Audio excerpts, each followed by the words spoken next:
Good afternoon to everyone. I am told that there is no tea break because this is going to be a breaking news itself, as we are going to give a new regulation on the pension ecosystem. And it is not just a breaking news only for the pension ecosystem, it is also breaking news. With this piece, the IFSCA is now a complete unified regulator, because all these days one piece was missing. You have banking sector, you have capital market, you have insurance, but pension was missing all these days. Now with these regulations, it is a complete regulator. And that is the uniqueness of a unique regulator. And I'm sure that you might have gone through the details of pension ecosystem already. So it may not be required about a PPT, but it is more of an announcement in this forum. And it is also a break to you, because you have been discussing about capital market, securities market, so much of other topics. But this topic is one of the topics which will be of interest to everyone, whether you are in the banking, whether you are in the insurance, whether you are in the capital market. It permeates all the sectors. And not only to the institutions, but for individuals. As an individual also, we can't ignore pension as a retirement savings, and everyone requires in the day of uncertainty. So it is also of interest to every individual. And the unique feature of the pension ecosystem here, unlike in the domestic, the pension ecosystem is driven by the government pensions, employer pensions, private pensions. But this is unique because it is voluntary pension meant for individuals. And this ecosystem is designed as a robust, innovative system for the individuals, especially the Forex framework, where individuals can take dollar-denominated pension product. And it will be useful for the NRIs, PIOs across the globe. And it so much so that we know that the inward remittances from abroad is almost 3.5% of GDP. And in that, I think the inflows from US is 25% of it. And from UAE, it is 18%. UK, 7%. And from Singapore, it is 6%. Even if it is small percentage of this is tapped as a pension, it is going to create a big fund.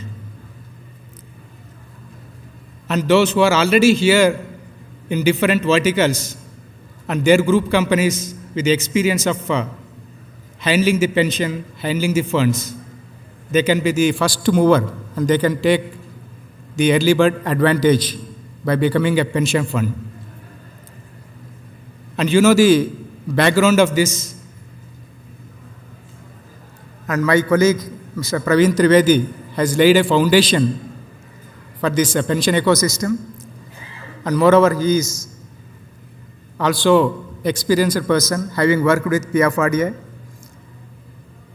and there was an expert committee on the pension ecosystem, how to develop the pension products in IFSCA.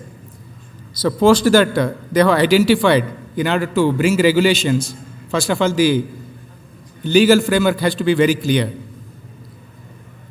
So in accordance with that, the government has notified that any scheme operated by pension fund is a financial product.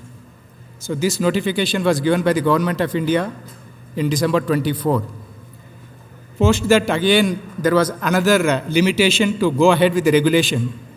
That was Section 25 of PFRDA Act, which limits the investments have to be domestically placed. But however, in IFSCA being international jurisdiction, the investment have to be outside. So accordingly, again, we have to go back to the government, ask the government to give a carve-out under PFRDA Act.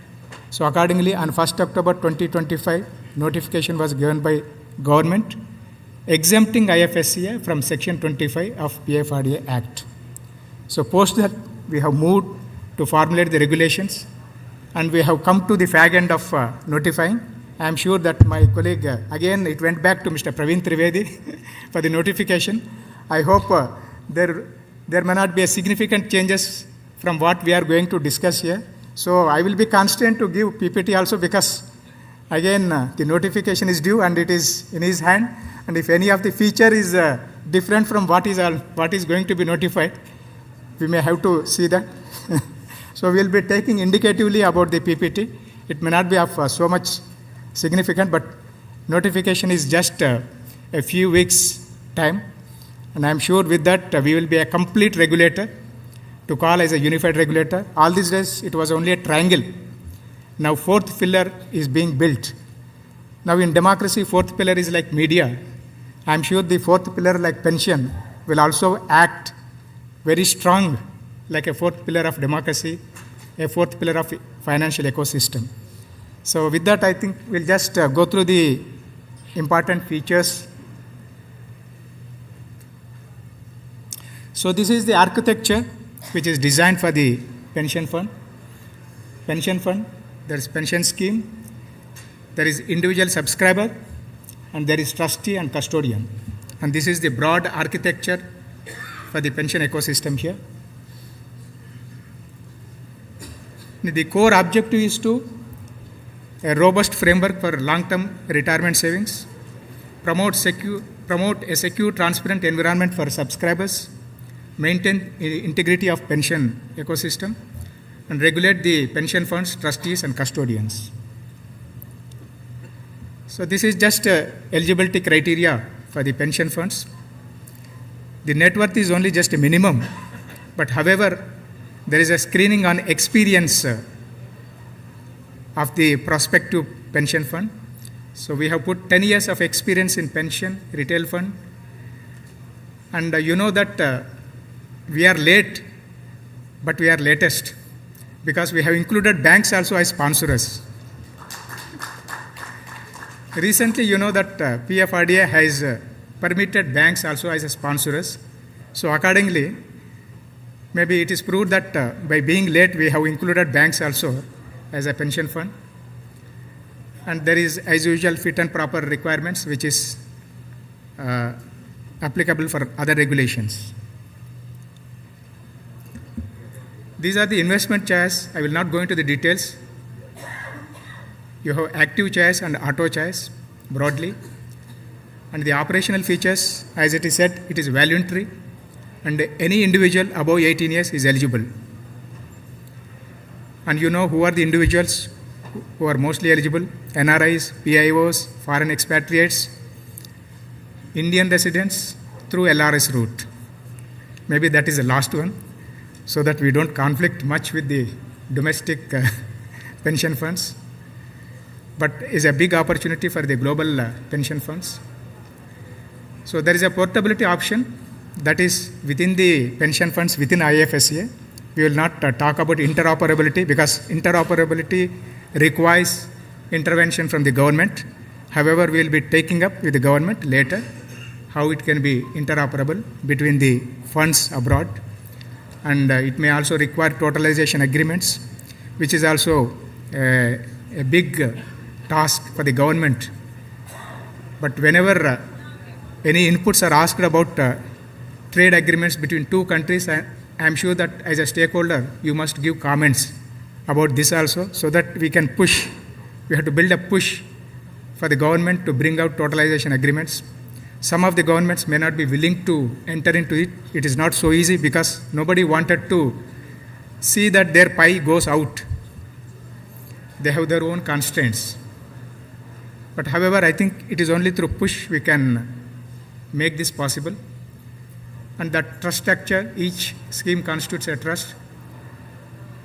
A scheme information document must be filed and it will be approved by IFSCA.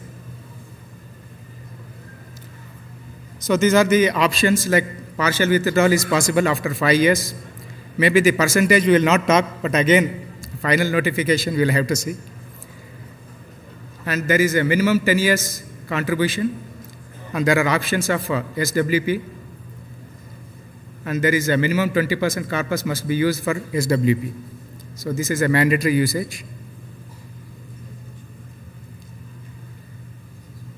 And this is a value addition,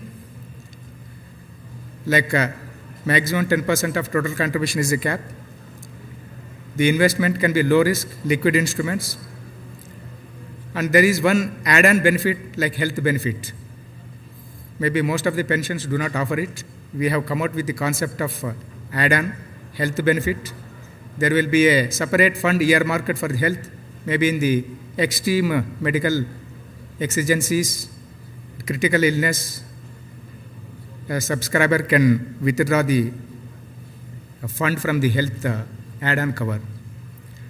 Maybe you might have observed after we have brought this public consultation, recently PFRDA has come out with a circular in January bringing the health option, and it has come in news that they have put in a sandbox environment.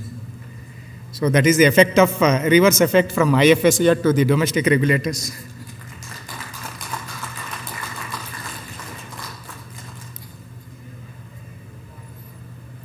So these are the broad investment principles. You know, the investment options have to be very conservative, and the details are in the document, which we will not display here because again, final notification, subject to final notification. So the risk management features are this enterprise-wide framework will be there, and stress testing will also be one of the feature. These are the roles and responsibilities of trustee. They have to ensure assets are held for the benefit of subscribers, monitor strict compliance, prioritize the subscriber's interest, exercise due diligence, skill, and prudence. So these are the brief features of these regulations which will be notified shortly. And with this, I think we can announce that we are the complete regulator, unified regulator.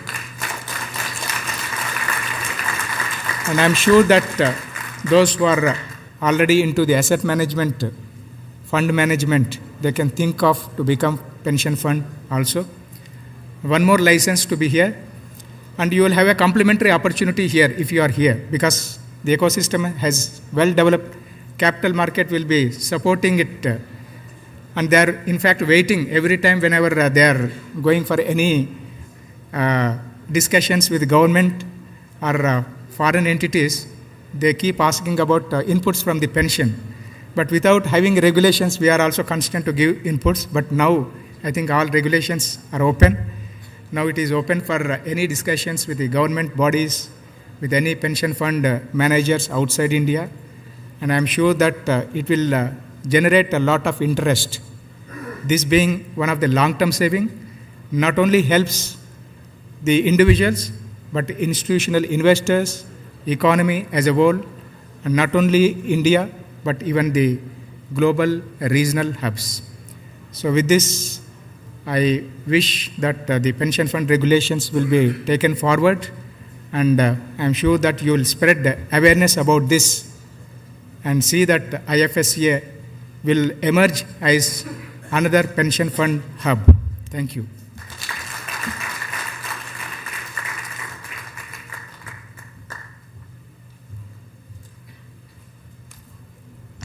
Thank you very much, sir, for explaining the new regulations on pension ecosystem in IFSC so well. And I now request Ms. Gunjan Mirani from India ICC to present Shri Mahipal, sir, with a memento.